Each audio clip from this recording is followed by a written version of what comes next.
From Interior Alaska's most trusted news source, this is the Fbx Evening News.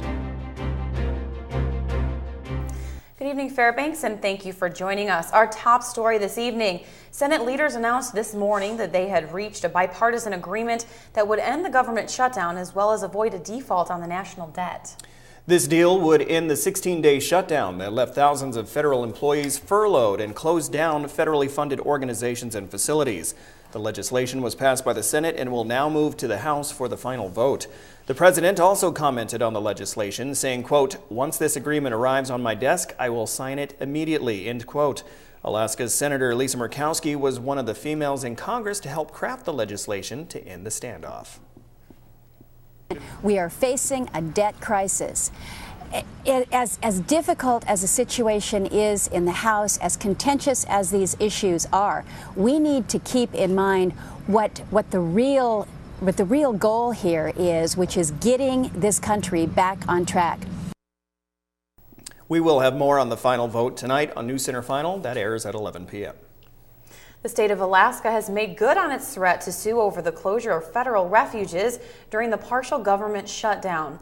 The lawsuit came even as Congress appeared poised to pass legislation to end the shutdown and fund the government through January 15th.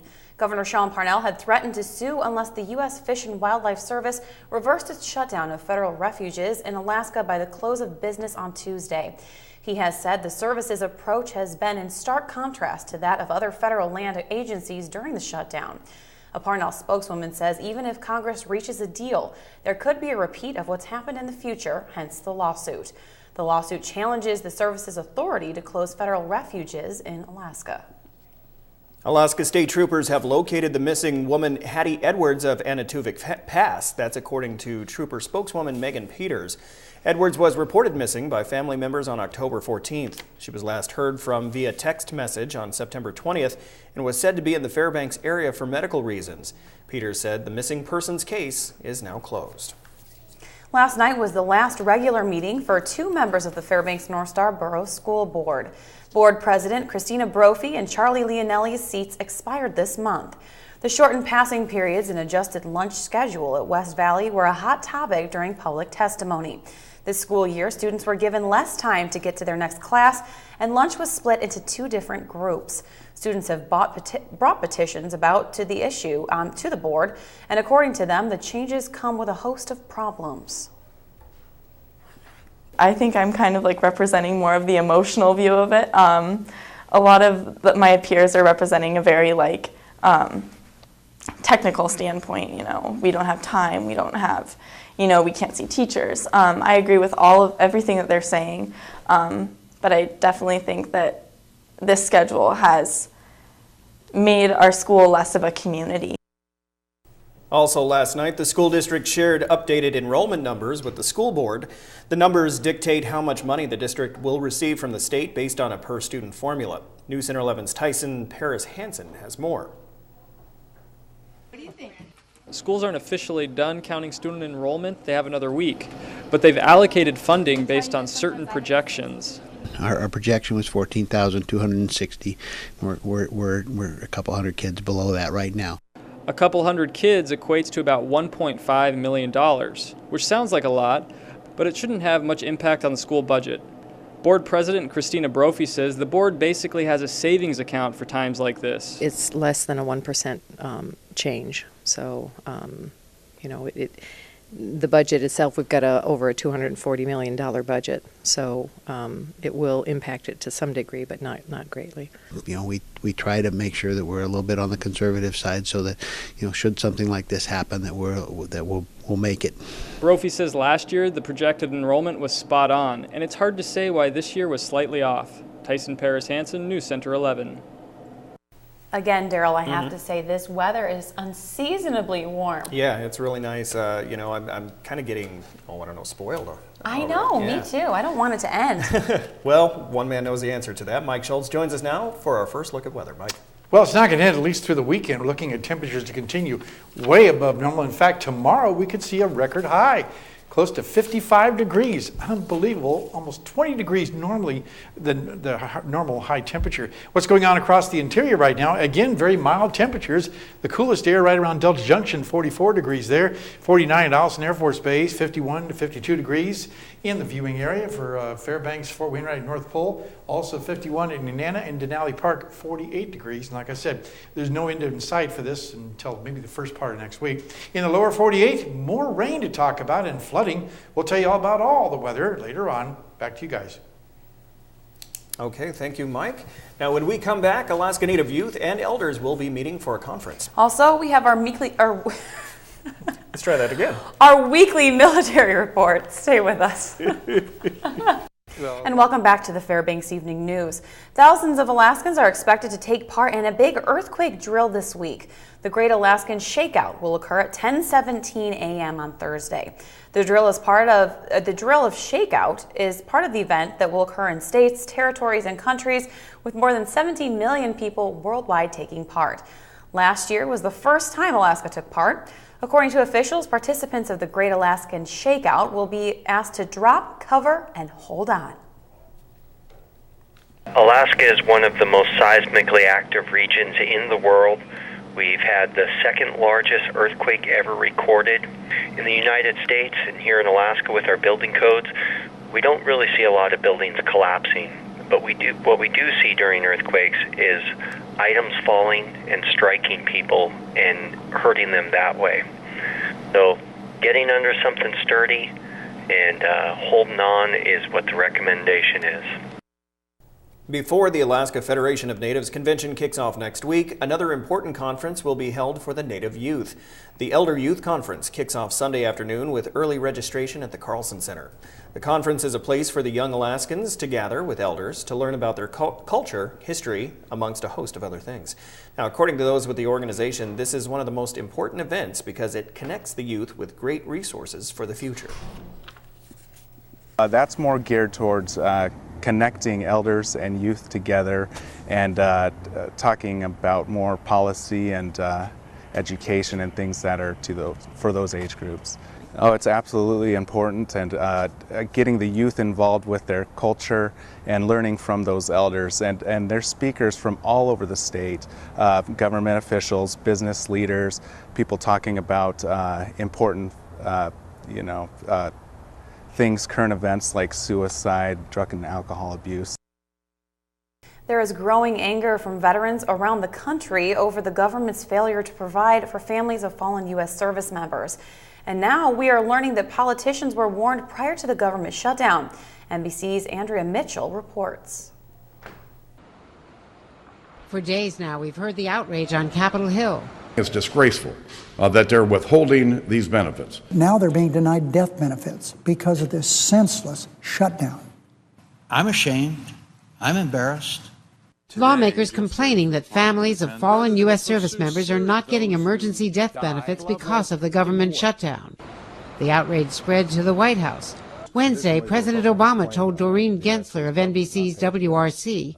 When I heard about this story, I told the Department of Defense, within our administrative powers, we should be able to get that fixed. But at a press conference in late September, several days before the shutdown, the Pentagon warned this would happen.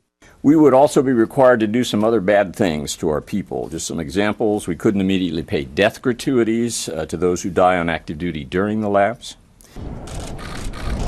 Wednesday, as the remains of 4 service members killed in Afghanistan last weekend arrived at Dover Air Force Base, the House unanimously passed a bill that would have restored the emergency benefits for families. How dare we not provide these grieving families with the necessary support in their time of need? But the Senate refused to consider the measure. Late Wednesday, the White House and Justice Department scrambled to find a fix. No one wants to be a political tool, and that's how I think a lot of veterans feel right now, is that they're stuck in the middle of this political debate. Whether it be death benefits, whether it be, VA, comp and pension. So Ken Fisher, who heads a private organization for veterans and their families, stepped in to pay the benefits after seeing our report on Today. They're grieving. They've suffered enough. Why on earth should they have to worry about where their next dollar is coming from? Also stepping up, Jefferson's Restaurant in Belleville, Illinois, which posted a message on Facebook offering to donate 100% of their profits Wednesday to the families of the fallen. You know, maybe if one person does it, 100 more will do it, and we'll help more people out. The Military Report is brought to you by Stanley Nissan. Innovation for all. Well, of course, the one thing we can count on is Joe and an excellent sportscast. What's coming up tonight? Well, you know, tonight we're going to bring you the unveiling, if you will, of the Nannick's new locker room. It was open to the public last night. I have to say it was really nice. A lot of neat stuff in there. You'll see that. We also have some high school volleyball action and a lot more coming up after the break.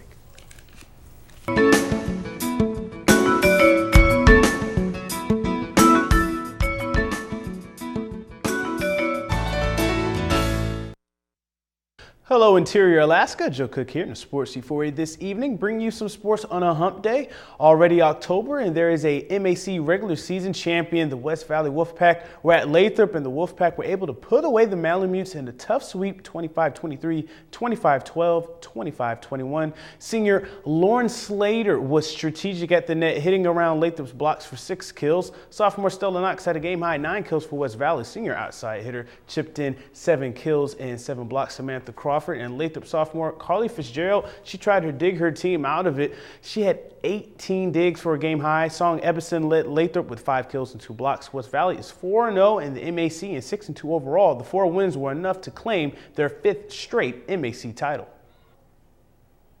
It's nice to have, I guess, just for record's sake, but all that does is give us #1 seed, which means we get a night off the first night while the other 2 teams get to get their jitters out. I'd almost rather play the first night so that we can get the feel of the big competition. We did good. We need to really work on our talking. We completely fall apart when we stop talking, and it really shows during our passing and everything. So I think we did great. Like, we won in 3 games. I think that was one of our goals. You know, we went down, but we never said, you know, we're done.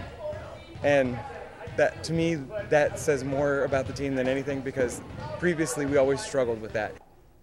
And the Austin Ravens, they played the Monroe Rams last night. They played them pretty tough, but the undefeated Rams were still able to get the sweep. This one 25-22, 25-23, 25-18 in favor of Monroe. The Rams are now 12-0 overall and 8-0 in the Aurora Conference. Spalding Bristow had 8 kills and 6 blocks for the Rams, and Brianna Lundgren also had 5 kills and 5 blocks. Katie Breyer did a bit of everything with 18 digs, 3 kills, and 2 aces to lead Alsa. Next for Monroe is a road game against Hutch tomorrow at 6, and the Ravens host the Hutchinson Hawks on Friday.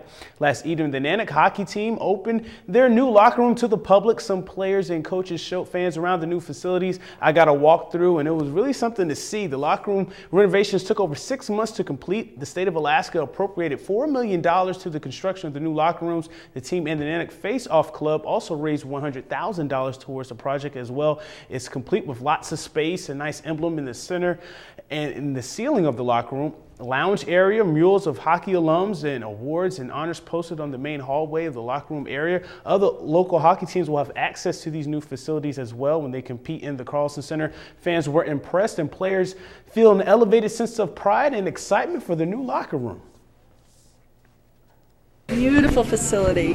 So nice to see, if you knew what they had before, to see what they have now. It's just gorgeous. I think it's going to really help boost morale and just give them inspiration to perform better than they have in the past, which is not that bad, but it's a lot different than last year's locker room, and you just feel a lot more professional, I guess, and it really creates a bit of a bond between guys too, because everyone's excited, and then we take that excitement on the ice and look forward to a good year. It's Wednesday, so that means we have a winner, a Pro Football Challenge winner. This week's winner is David DiNardo. Congrats, David. You get a free oil change courtesy of Stanley Nissan. David is from Fairbanks and is the second Fairbanksan to win. North Polians have been winners the first 4 weeks of the season. And let's look at the current standings. Robert and Glenn Lee are now tied for first with 65 points. Gary Bodette is second with 64. Gary drops from the top spot for the first time this season. A.K. Hawk is third, and the Bears are fourth. And Mike Schultz and I are tied for fifth with 61 points. Fred Brown is down with 57, but it's week 7, so there's some time for him to get back in the standings, maybe. And to end the sportscast tonight, some young guys stepped up to support a cause in an interesting way, to say the least. Ryan Middle School's undefeated boys 7th and 8th grade basketball teams dyed and designed pink hairstyles on their heads for October, which is Breast Cancer Awareness Month. One of the players, Malachi Martin, his mother, Melanette Martin, is an actual cancer survivor. She provided the photos. There's some brave young guys, and they're doing this for a good cause. Glenn Jackson and JD Stiles provide the cuts. Maybe it will give them an extra boost. The teams are playing in the 7th and 8th grade basketball tournaments this week. So let's see how they do, and they did something for a good cause. And that'll do it for sports tonight. Thanks for rocking with me for a little while. For more KTVF sports, just go to Twitter, YouTube, and Webster11.com. Mike Schultz is next with your full weather forecast, and we'll catch you next time. Hey, welcome back, everyone, to the Fbx Evening News. Mike Schultz with you once again, taking a look at our weather. As I said earlier, the warm temperatures are going to continue right on through the weekend, and it could be record-breaking tomorrow. We'll tell you about that in just a little bit. Our photograph for tonight, this one's sent in by Bill and Jane St. George. A few weeks ago, they were up on the Steese Highway, and we were around the snow, and they found one lone rose. They call this a tough rose.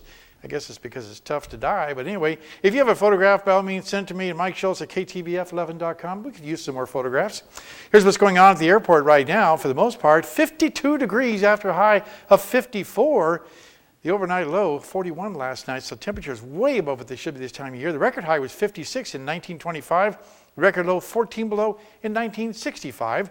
Our sunrise and sunset is less than 9.5 hours of daylight, a loss of 6.5 minutes from yesterday. And our satellite picture, once again, looking at that high pressure ridge that's hanging around the North Gulf Coast, helping to usher all this moisture around the top and just missing the Fairbanks area. To the west of us, they're getting quite a bit of rainfall, but not in the Fairbanks area. And that's going to continue that way. That's what brings us also the warm temperatures, too. Elsewhere across the state, nice weather over southeast Alaska. Some rain around Kodiak Island. Rain, of course, to the southwest. Snow is falling at Barrow, 29 degrees there, and just partly cloudy skies, and 48 at Fort Yukon, 43 and partly cloudy in Nome. Lower 48 weather tonight, again looking at lots of sunshine over the Pacific Northwest. More rain falling across the Central Plains. The flooding has finally let up over Texas. All that storminess moving off to the east, and you can see it pretty good on the satellite radar. There's the boundary, the frontal boundary, moving off to the east. Another area of low pressure dropping down from Canada, but this is not expected to be real strong, so things look pretty good. The jet stream has changed a little bit from yesterday. Still looking at the cold air being ushered in, this time across the Great Lakes, so they might see some snow shower activity in the northern sections of the country, while warmer temperatures return over much of the south and the western half of the lower 48. Well, back to Alaska for tomorrow in the northern sections, rain and snow at Barrow, rain for Nome, and cloudy skies at Fort Yukon. Here in the interior, look out, Healy, it's going to be blowing strong. Winds gusting to 75 miles per hour, cloudy and breezy at Delta Junction and Fairbanks. Over the southeastern sections, partly cloudy and warmer for Juneau and Ketchikan, so the rain out of the picture there.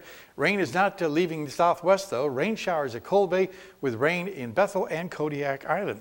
And over the south central regions, we're looking at, for the most part, chance of rain for Anchorage, and rain expected at Homer and Valdez. Okay, time once again for our kids' weather. And all this week, talking with the kids from Salsha Elementary School. Here's a young lady with a question for me.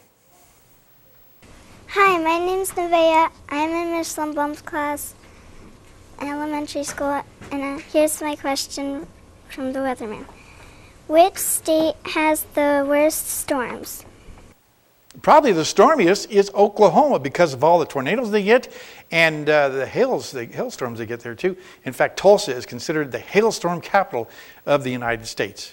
And tomorrow night, the teacher will be here with an interesting weather fact to share with us also. All right, here's your forecast for the remainder of the night. Looking at 40 degrees, cloudy skies, it continue very mild. Tomorrow's forecast, there's the record-breaking temperatures possible, 55. It could be even warmer than that, the way things are looking. And the extended forecast calling for temperatures to continue very nice right on through the weekend. But look at Monday and Tuesday, temperatures starting to cool down a little bit.